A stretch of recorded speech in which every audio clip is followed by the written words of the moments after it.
Do you know where you are? I'm in a dream. Do you know what this dream means? Dreams of a man telling stories to itself. Yes, Dolores. You're in my dream.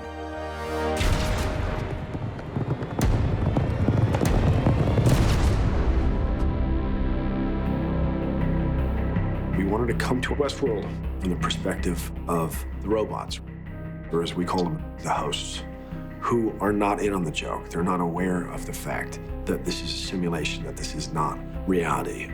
They're simply there for the amusement of the 21st century guests who are coming to indulge in a fantasy.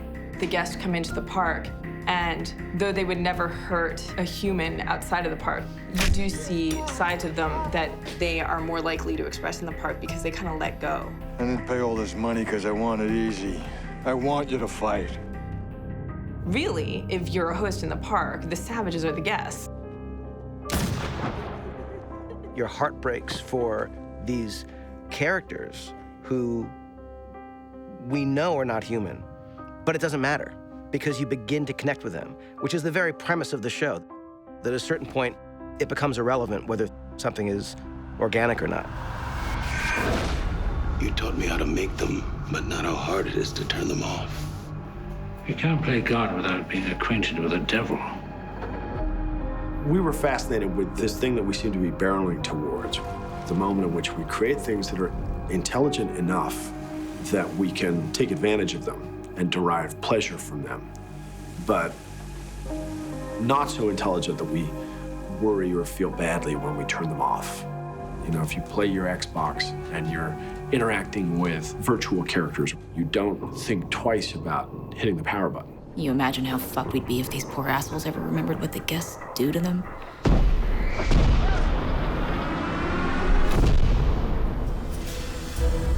AI is, on the one hand, is kind of the gimmick of the show, but to me, what it's doing is it's actually investigating something that some people, far smarter than I am, are saying is actually happening already. Stephen Hawking, Bill Gates, and Elon Musk, have nightmares about the future of artificial intelligence. But we're already living in a world of artificial intelligence. It's just, you're not seeing a robot, you're seeing a smartphone. We think, well, this is just a small leap, a small advance. But if you look at everything in aggregate, we are moving towards a place where we've uploaded our lives and our thoughts. There's a cost to that. With every advancement in technology, feels like to me there's always something darker lurking. Sometimes we're too excited about, oh, cool, look how new this is. We don't want to think about the potential consequences. Have you ever heard a living thing? No. Have you ever lied to us? No. Of course not. The thing about AI is that science fiction has been presenting this question for so long, we've become a little immune to it. You have this image of them rising up and taking over the world, and that's still a possibility. But what if they would actually, in fact, be better than us? Maybe even more peaceful. But they will only be mimicking what they know.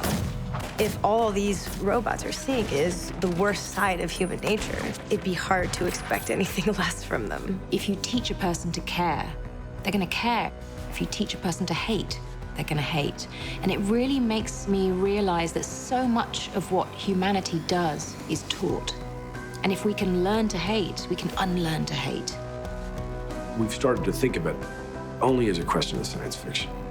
And the reality is, these things are happening very quickly. I believe we're going to start grappling with some of these questions far earlier than we anticipated. Just don't forget, the hosts are not real. You mustn't make that mistake.